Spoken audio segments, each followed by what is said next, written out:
Okay, it's 5 o'clock somewhere, or in Copenhagen at least. And we will get started. I assume that people can hear us from this room now. And my name is Freddy Christensen. I am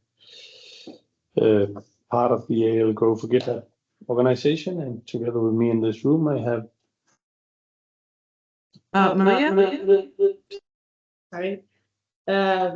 I work with Freddy on ALGO for GitHub. You can see me sometimes opening PRs, commenting on pull requests, and we try to make it as best as we can for you to use. In the room with us, we also have. Yes, my name is Alexander. I also work with Maria and Freddy as part of the engineering system team at Microsoft. So if you're checking the ALGO repo, maybe you'll see my name out there too.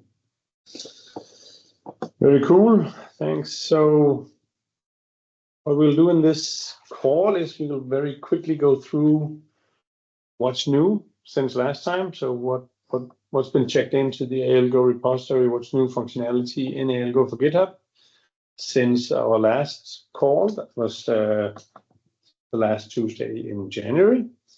Quite a few things are there, but nothing is shipped in the final product yet. Everything that you'll see here is in preview. So we'll go through what's new and then open up for discussion after that. Now, so the way that you can see what's in preview and what not is actually this one is a link to aka.ms/ALGO release notes. So I'll click this one and it's going to take me to the ALGO release notes. And you can see everything that's in preview at any given time in ALGO for GitHub is everything that is on top of the first version shipped. So version 6.3 is the latest version that has shipped, and everything that is on top of that is right now in preview, or it's going to become a preview very soon. So it's what's checked in, right? Now, as soon as we ship version 6.4, there'll be a tag on top of this saying version 6.4, and you'll see that all of these functionalities and features are part of 6.4, and then there'll be other things coming in preview on top of that. So that's really the way to see whether things have been deployed to preview or not, or in a version, or it's in preview. Going back to this one, so what's right now been shipped in preview is GitHub app authentication, the ability to embed secrets in install apps and install test apps, incremental builds, control workflow concurrency, and also optionally ability to push test apps to online environments, and also some deprecation documentation. I'll share that with you. There's a demo repo here called ALGO Office Hours 2025-2. And if we go to that one, this is containing the samples that I'm going to show in this walkthrough. Now, GitHub app authentication is really all about hardening security for ALGO for GitHub. In the beginning, we had like personal access tokens, classic personal access token, and very frequently they were created with no expiration date. So you can imagine that you create a classic personal access token, got access with no expiration.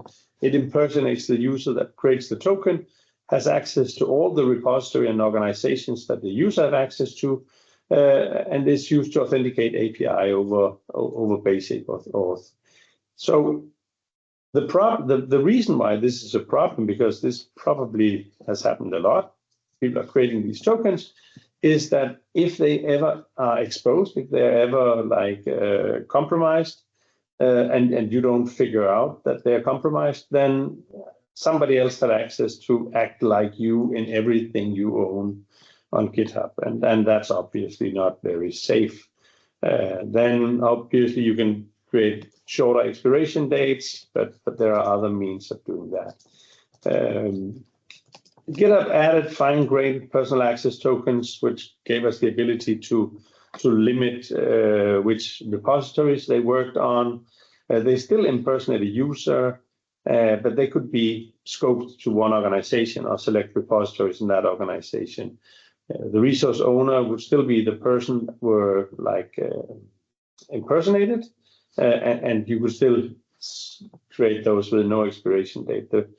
The actual token that you put in here is the token that is going to be sent to APIs to do requests and stuff like that on GitHub. Now, what we have now is GitHub App Authentication, and that's kind of like AAD App Authentication, service to service in Business Central, if you know what that is, where you define an app where you have an app ID and a private key, and based on this set of values, you can now create, or you can ask the app to give you an access token that you then use to authenticate to the API over basic auth. It's still possible to do no expiration date on this one because you actually don't send the private key over the wire to anything. You only use this to create the access token. You're not using impersonation. You're using, it's going to be like a bot when you are running like update elbow system files with GitHub App Authentication. And you can scope it to one organization only, and you have to scope it to select repositories by installing that app in these repositories. There are some scenarios that doesn't really work yet. GitHub packages is something that GitHub is missing, so you still need to create a fine-grained token for that, but you can create a fine-grained token that only has access to GitHub packages and use that for that purpose. And then a bug that was opened this morning, that create release doesn't work. I do have a fix that I need to test whether that's a fix for that, but right now it does not work in Freddy. So the recommendation is to use GitHub App Authentication to minimize the number of access tokens that you will be sending over the wire and can be compromised for evil people. Other feature that is for security purposes is the ability to embed secrets in install apps or install test apps. So I don't know how many people uses this, but you have a setting called install apps and a setting called install test apps that is the ability to give a series of URLs to apps that you'll download and then install. The problem is that you might actually have a secret in settings here, right? And we really don't want that because this might pop up in your logs. This might pop up in when you create an issue on ALGO. If we ask you to provide the log, then this log might be there with your install apps and everything directly as clear text. And so there's a lot of reasons why we should not have secrets in clear text in source code, settings, or anything anywhere else. So what we've done in Preview right now is the ability to add like $sign and some curly brackets and then secret name.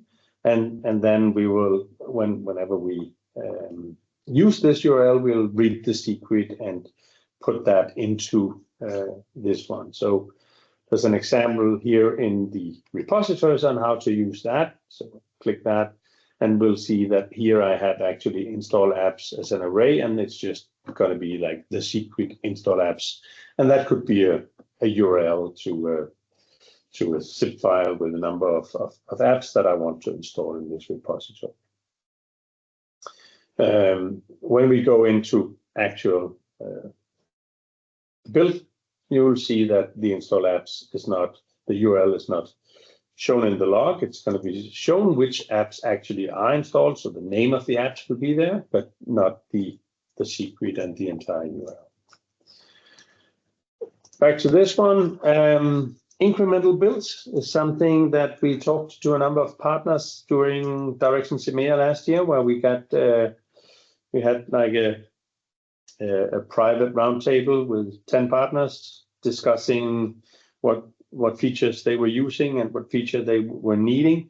And one of the things was incremental builds, not really because the build time takes a lot of time, but mostly because the publishing time takes a lot of time. So it's really a performance enhancement that you can now build what actually has been modified. But the most important thing is probably that you don't publish apps that have just a new version number, but hasn't really been updated. There's a setting called incremental builds. By default, it is not enabled. And the reason for that is obviously that the old version of ALGO did not have this. So we'll start out by not enabling this by default. I don't know if we'll ever do that, or it's going to be something that people can do as an organizational setting themselves. But right now, you have to create a setting called incremental builds, and then you can define for 3 different triggers whether you want to run incremental builds or not. It's on push, on pull request, or on schedule. So if you're running a build every night on schedule or every week on a schedule, then you'll have like a full build every week if you set on schedule to false. And then you can have incremental builds on push, meaning that it will take the artifacts from the last known good build, which would be probably the schedule, and then only build the apps that you define in the mode parameter, which might be modified apps or modified projects. If you set it to modified project, it's going to build all apps in that project. If you set it to modified apps, it's only going to build the apps that actually did change, or the apps that have a dependency on the apps that have changed. By default, it's only enabled on pull requests, and that's because it was already enabled on pull requests earlier. The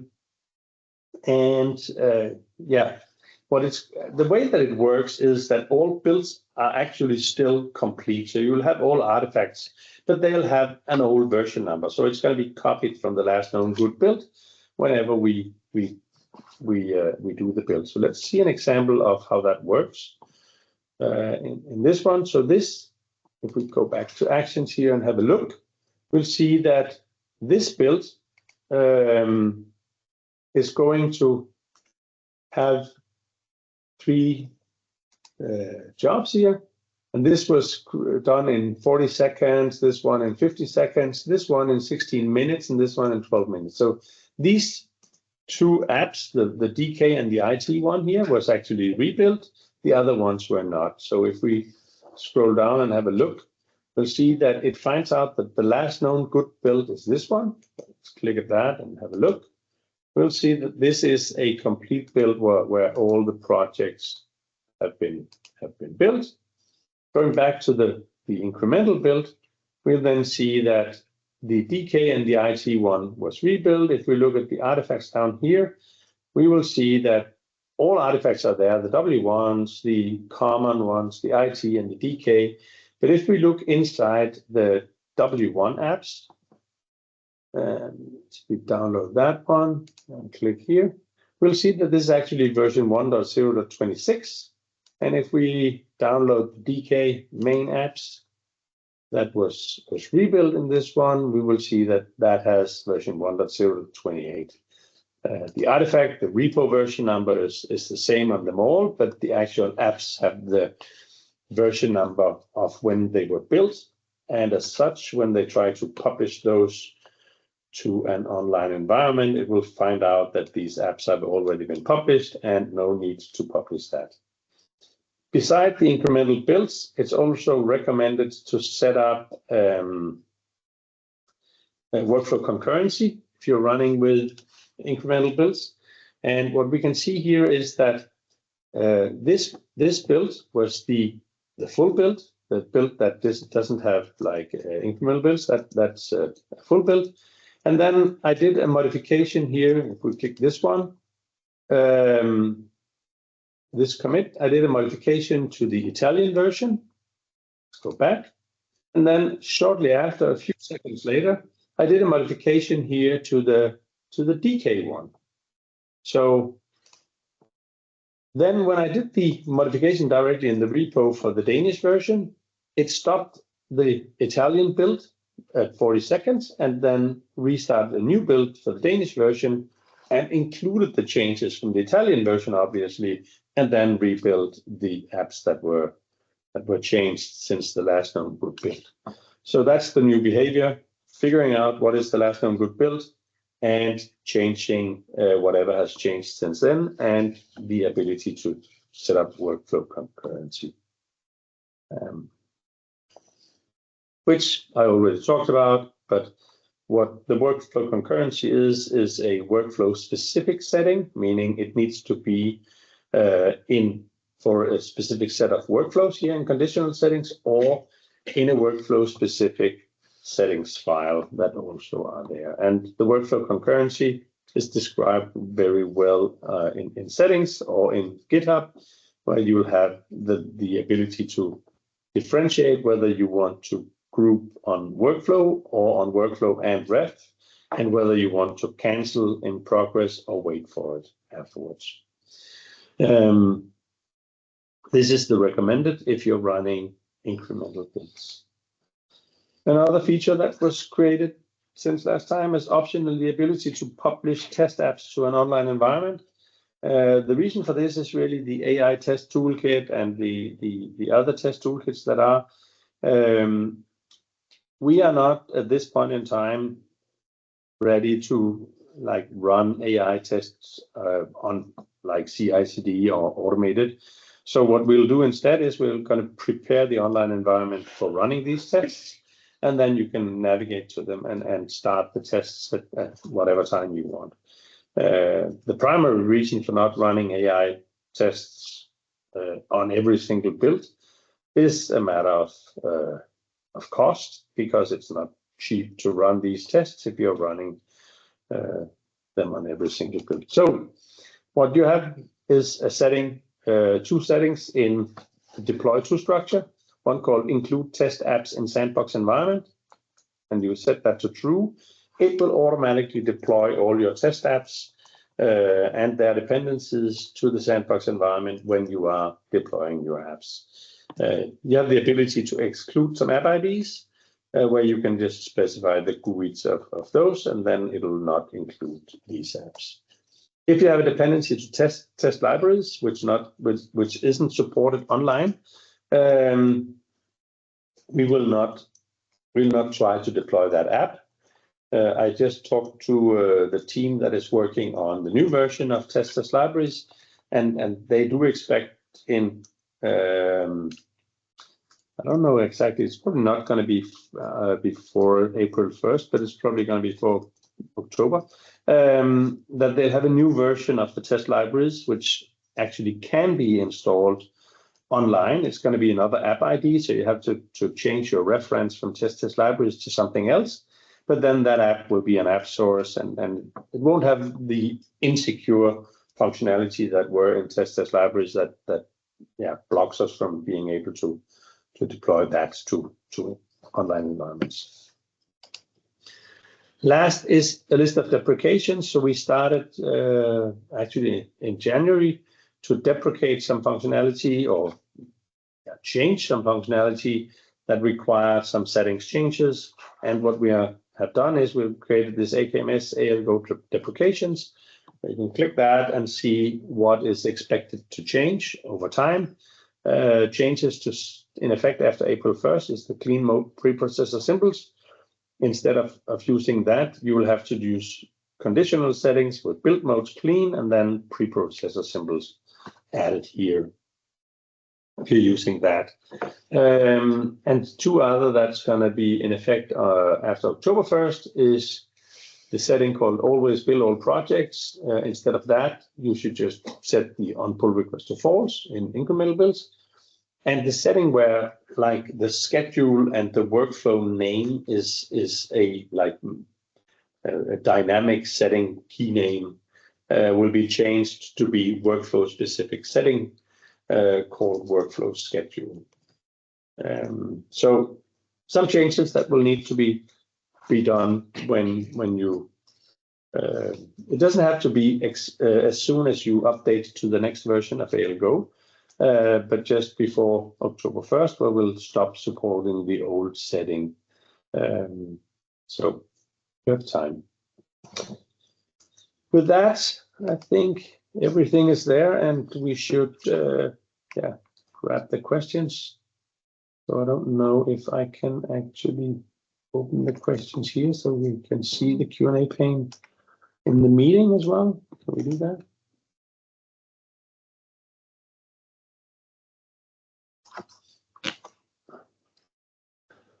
Johannes asks, does ALGO support being used in private repos?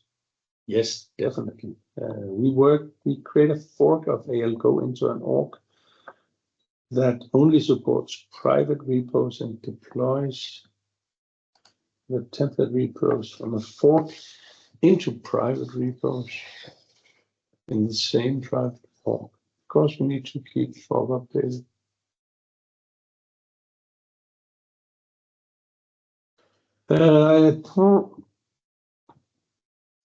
I'm not entirely sure what you're trying to do here. So you create a fork of ALGO and made that private. Well,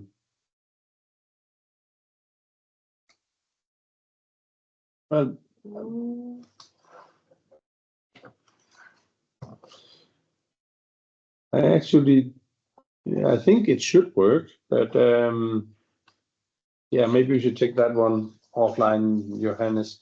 So what you probably are looking for is the functionality that is in one of the PRs that has been open for a while that we hope to get in, is the customization capabilities where you can have an indirect template that is really a template that uses Microsoft ALGO repository, and then you can have that as a private repository, and you can add customizations to that and changes to that.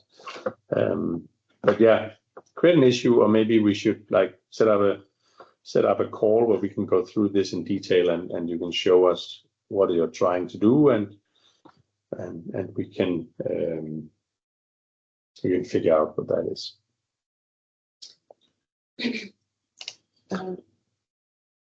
There are a couple of questions before that one that I tried to answer while Freddie was presenting. The first one is just, I think, an issue with the fact that GitHub apps are currently not supported in version 6.1. You would need to update to, is it 6.3 or preview? Preview right now. It's in preview right now and will be available 6.4. 6.4, yes.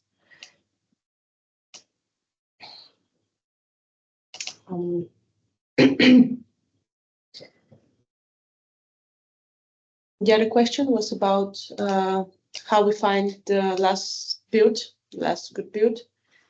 And it is indeed branch specific. So we consider a good build if it was successful, meaning all build jobs were successful, but it ran on the same branch.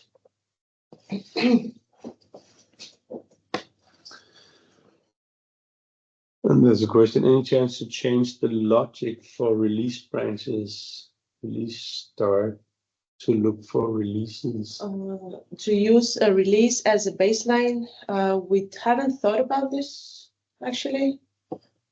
So as a last known good build? Yeah, so to use a release as a baseline, as a last known good build, yes. We could try, but it's currently we don't have any plans to do it. Yeah, so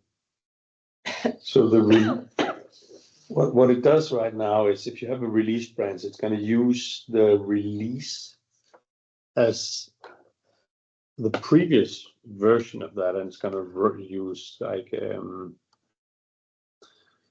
event as a time-sensitive hotfix that is not based on the release will be used as a breaking change, checking for breaking changes, but it wouldn't be used in an incremental build. Right. Yeah. So I mean, could be a good idea. I mean, create a suggestion or create an issue on GitHub and might have a look to see how hard it is. I don't know. We haven't thought about that, Florian. So if you create an issue, a suggestion, we'll have a look.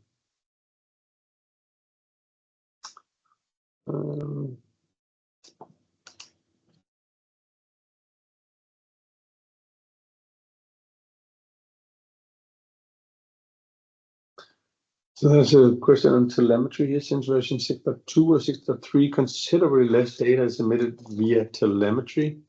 this is the reason for this, and the plans to increase the amount of data again. We use this data internally for creating dashboards to see metrics such as build time monitoring and versions. To see the error messages from ALGO in one sentence. Most of the above and more are unfortunately no longer possible because the PowerShell transcripts are no longer included in the telemetry. So we haven't removed any telemetry recently, but I'm just reading this for the PowerShell transcripts. I'm not sure that was ever something we logged in ALGO telemetry. It sounds like something with container helper. Yeah, telemetry. And that was probably then. So you probably should be able to get that. I think before it was like, yeah, because the ALGO telemetry before went into EC container helper, then everything was merged together in that. But you might be able to set up container helper telemetry to get that still. I don't know.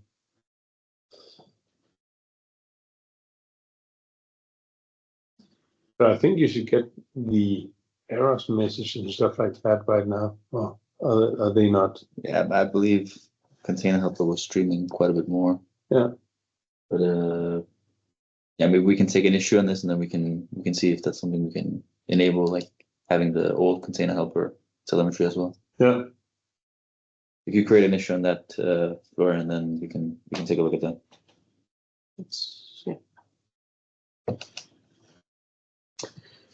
Emmanuel, never understood why we have the actions like ALGO actions run pipeline PS1, while CI/CD uses run AL pipeline from BC container helper, which we can override. Like I struggled to do so for sign BC. We have actions like this, while CI/CD uses run AL pipeline from BC container helper. Not sure about the question here, but I want to say that in the future the ALGO will stop using container helper. So over the next 2-3 years, ALGO will create a different mechanism of building, and we while we today can build through container helper, and we can utilize the overrides that we have in container helper. Some of these things will change, but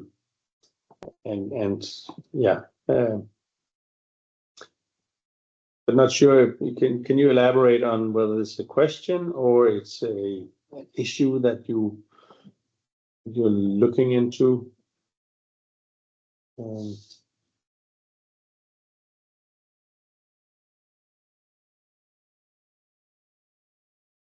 And you can maybe create another, or elaborate on that question here.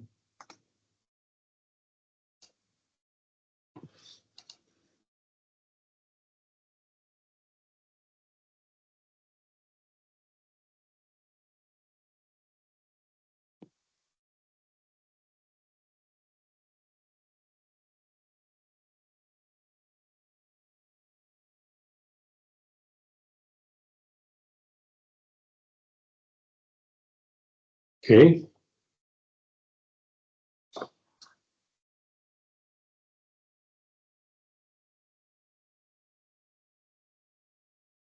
We have any other questions?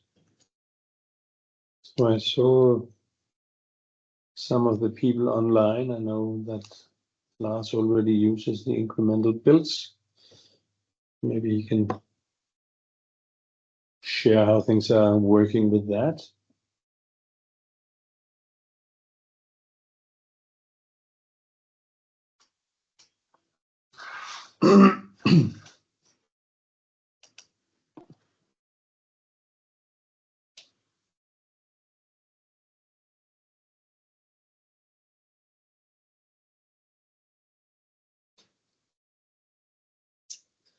Mostly related to not being, so the issue was mostly related to not being able to override, since I thought it was using run pipeline from actions repo. Well, right now you have override functions and the way that they work. Let me just share the documentation. Go ak.ms/algo settings, and then scroll to the very end. And there should be like container helper settings that you can set, so that Florian also asked about partner telemetry connection string. You can set this one to get your telemetry sent from container helper. You might be able to use that. And these are the overrides that you can override for functionality for run a pipeline. So if you place a file called signbc container app ps1 in the .algo folder, then this script will be run whenever we get to the point of signing. Note that we recommend using the new signing mechanisms where you have the certificate in a keyboard instead of the old mechanism trying to do it inside the container, which is somewhat harder. Trusted signing on Azure can also be done in ALGO.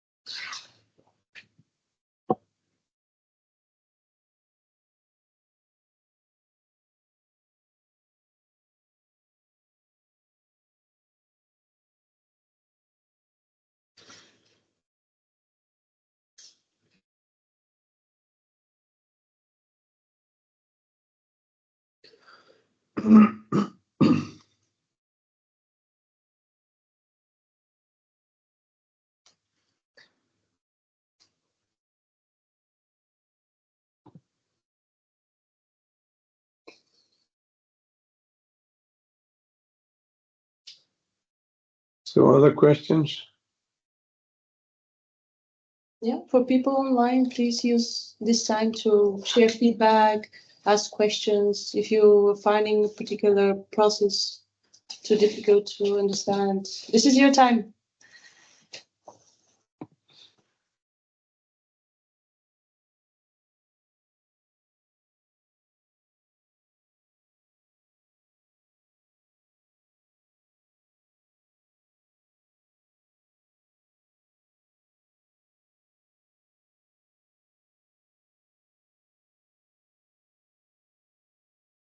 Maybe I can ask, so of the people online here, how many people are already using ALGO? If you raise your hand, if you're already using ALGO for GitHub.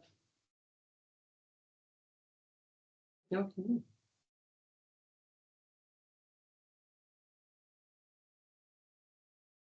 Okay. Then you can lower your hand again. I'll expect that the remaining people then are people looking at whether or not to use ALGO for GitHub.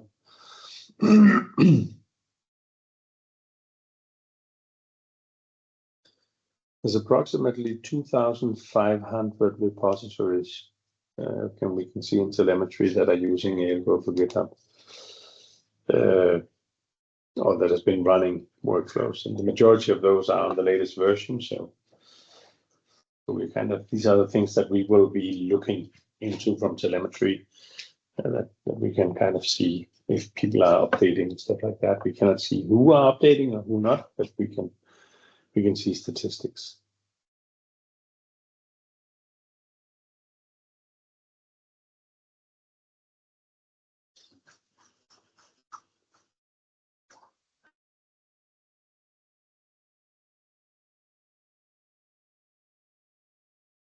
If you don't have any questions, then let's know in the Q&A pane, what is the most wanted feature? What are you really waiting for to like get into ALGO for GitHub that you would really like us to focus on? No promises given, but just want to hear.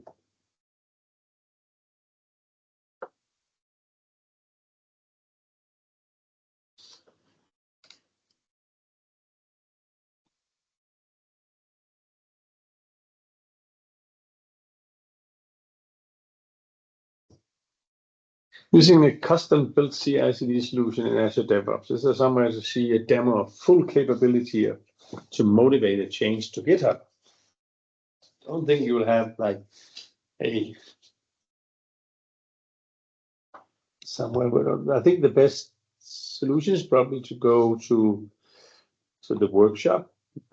It's not like it doesn't cover everything, but it covers to get started and how to do things. We've had quite a few partners going through the same journey. They're always surprised about how easy it is to use. You go for GitHub because they don't have to like maintain workflows and write YAML. Typically, things that formerly took maybe hours or a day could now be just a few settings here and there. Then things will be working. But again, you have unlimited flexibility if you're writing everything and code yourself. I normally compare CI/CD and DevOps in this area, like how we were selling NAV in the old days, where everybody had their own version of NAV, basically with code customized base app and stuff like that. And that now they're creating like they're using a standard product with some apps, and they are able to update and stay current and all of these things. It's kind of the same thing here. If everybody are using custom-built CI/CD solutions, then everybody would have to like enable page scripting, enable AI test toolkits, and all of the things that we'll be adding to ALGO that people can just adopt and use. Everybody would have to create those functionalities themselves, with like a lot of time spent and wasted for that.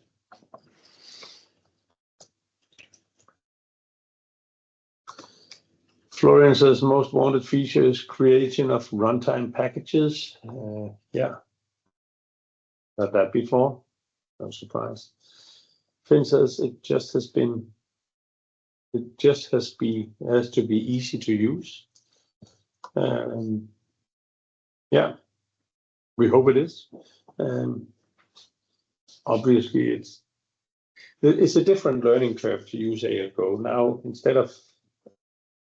Instead of writing code and all of these things, you have to learn about the settings.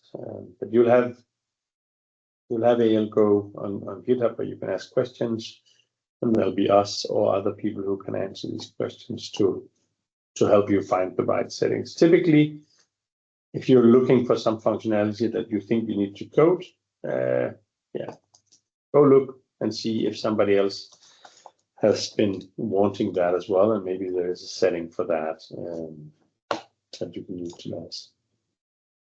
Also look in the release notes. That's just a huge list of when things are coming online and then go.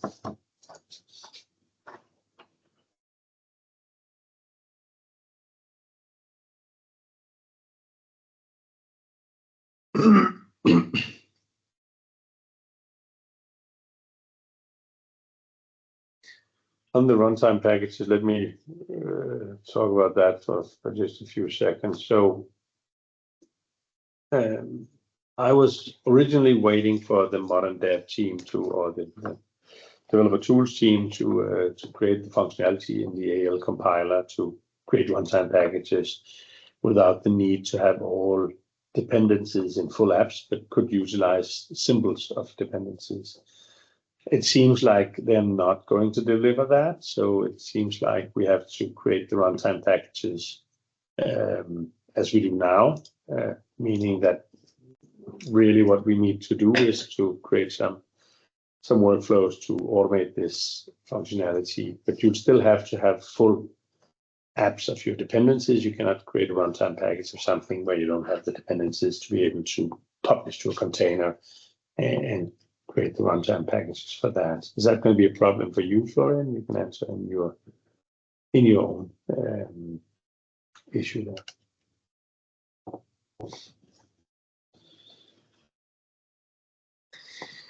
With the growing of repositories using ALGO, will there be more comfort features to manage a lot of repositories?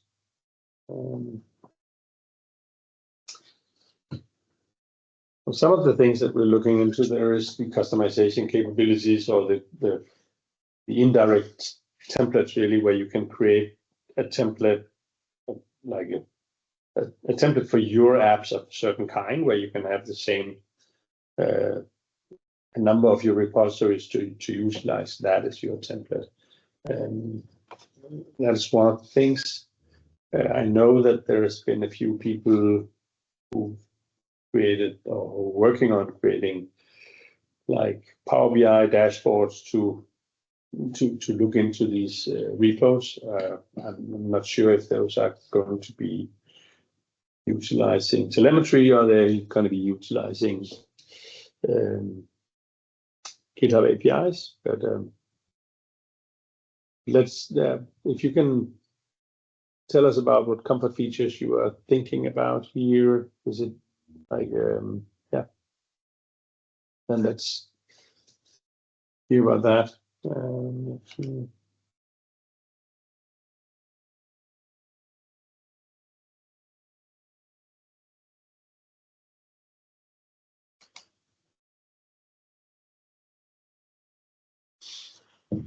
Yeah. So Florian says for the runtime packages, simple workflow is a wrapper of the convert BC apps to runtime packages would be fine, even though it would take a lot of time. And yeah, that is the current thinking. That's probably what we need to do. So I think there was a question in the chat. Yep.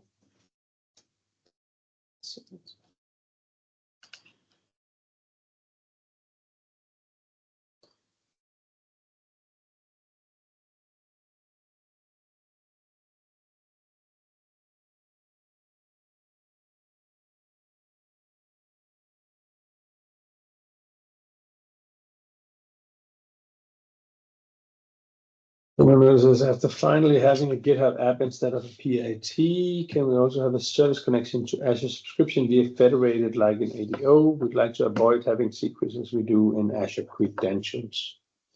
I don't think we have that right now, but that's definitely something we have.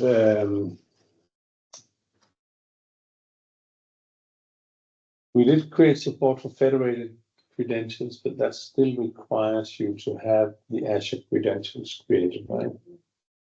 But yeah, it's a good idea, and it's definitely a security topic that we'll have to look into to see if there's a better way, right? I don't know if I think there's something missing there from GitHub to ADO that they would need to make for us for us to be able to do these things. But we'll be investigating what functionality comes online there. And based on this, I'll definitely have a look to see if there is anything that can make it so that we can avoid having the Azure credentials, both for the keyboard and for like in general have the secret like that.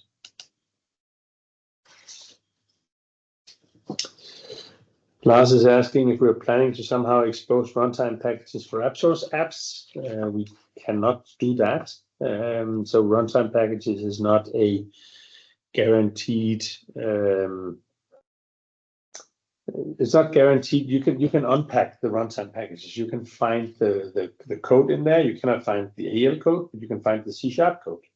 There's actually blog posts on how to do that. So it is not. It's obfuscating the IP. It's not really protecting the IP. Hence, if we were to expose runtime packages for app source apps, we might get a lawsuit from partners who didn't like that. We've talked about two different mechanisms. Talked about the ability for partners to opt in to allow us to do that. That might be a solution. So if you like in your resource exposure policy in AppJSON or wherever, you would say it is allowed for Microsoft to share runtime packages for us. Not sure whether we are going to ever get to that, but for ALGO users, what we are thinking about is the ability to have a workflow that runs, and then you can publish these runtime packages to NuGet, and then you can share your NuGet feed with partners so that they can trust your feed and utilize those That's kind of the best solution. I did get some feedback last week from a partner saying that they were really sharing NuGet packages with partners on a they were not sharing the same runtime packages to all partners, so they had like a specific feed with like these 5 apps is shared with this partner and another feed for that. So they were asking for the ability to define multiple NuGet feeds for these things. And right now, Elgo only supports 2. Might be an easy fix to do. I don't know. Yeah, it's up to the ISVs to provide those feeds, and we're trying to make it easy for you to do that. Alberto says, a great improvement already in the backlog is the possibility to schedule the deployment to the environment outside of working time. Yeah, so we got this feedback at the last office hours as well, and I shared a small YAML file that you can add where you can do this. You don't have a way to do this in settings right now, but you can take that YAML file and add it to your .GitHub workflows folder, and then you can set up what time, what branch, and what version you want to deploy. So we have partners that are deploying like every Friday evening at 8 o'clock. We'll be deploying the current version, meaning the latest released version, to the production environment, and that seems to work well.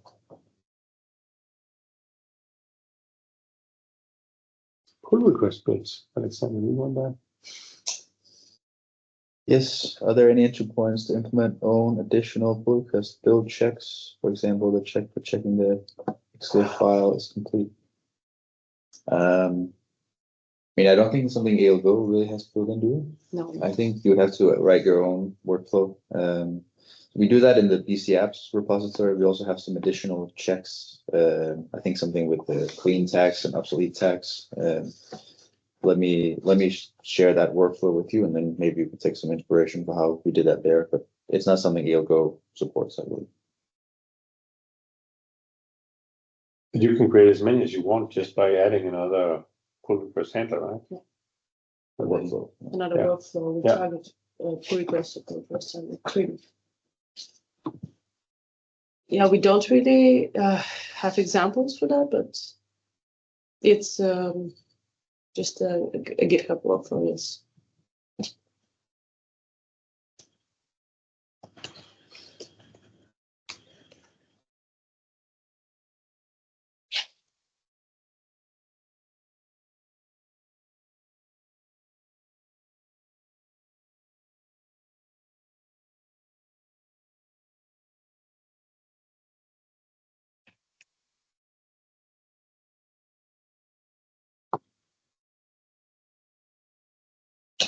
Ten more minutes to post your questions,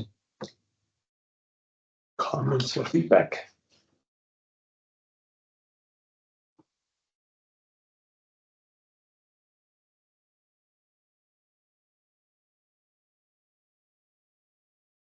I didn't quite get the question in the chat that was posted by Peter. If you could elaborate a little bit, if you meant like the release workflow, the create release workflow you have in GitHub on Algo, or something else.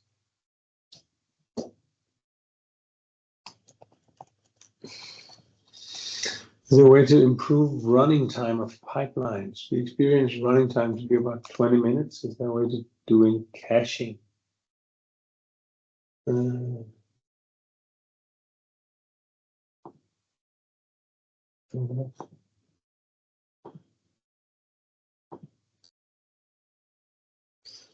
Yeah, so Peter and Chris, so a few things comes into mind here. A standard setup will use a container to build, and that takes these like 15-20 minutes.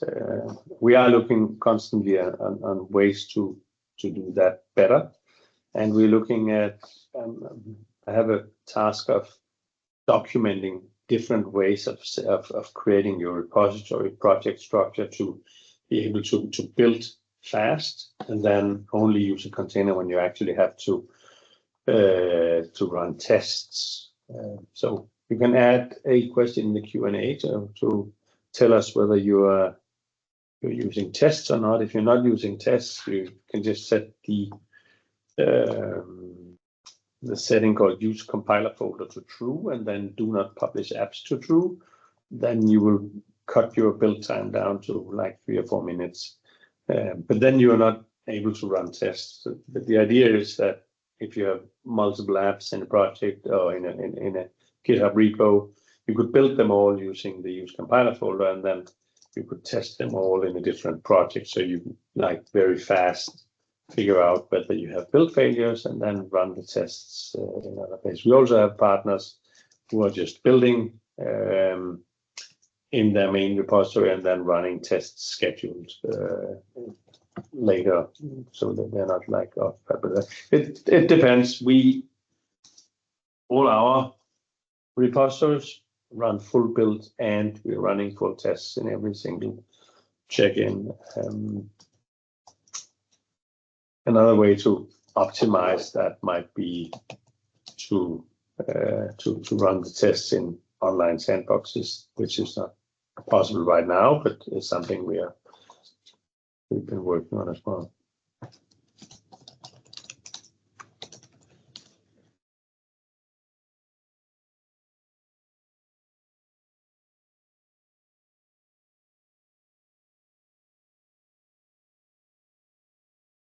How many apps do you have in your repository? Like, is it one app, one repo?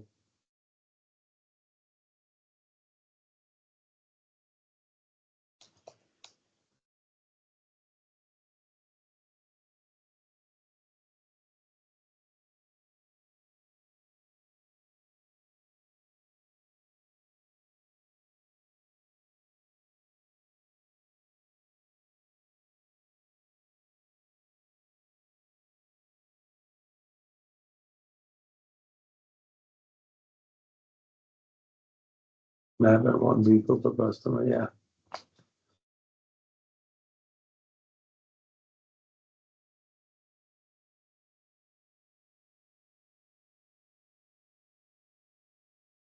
Probably nothing you can do now. So you could get it to fail fast by using compiler folder, but it will have to deploy and run the tests anyway. So the total amount of time you use for setting up this would be the same. But we're aware of that, and we're definitely looking to see whether there are things we can do better on that.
Five minutes left.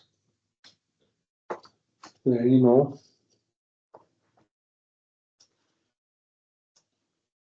Topics you'd like to make us aware of?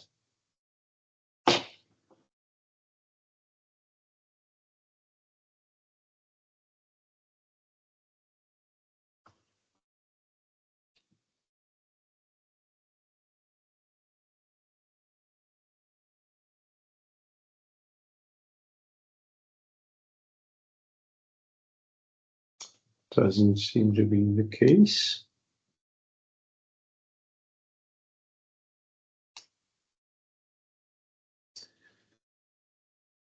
Then I think we'll just stop a few minutes early and say thanks to everybody for joining us. And we'll be back in a month from now, last Tuesday of March. That's going to be a morning time at 8 a.m. Central European time. So it's for the people in Australia and New Zealand to have a chance to actually participate as well. Thanks a lot and have a good rest of your day. Thank you. Thank you.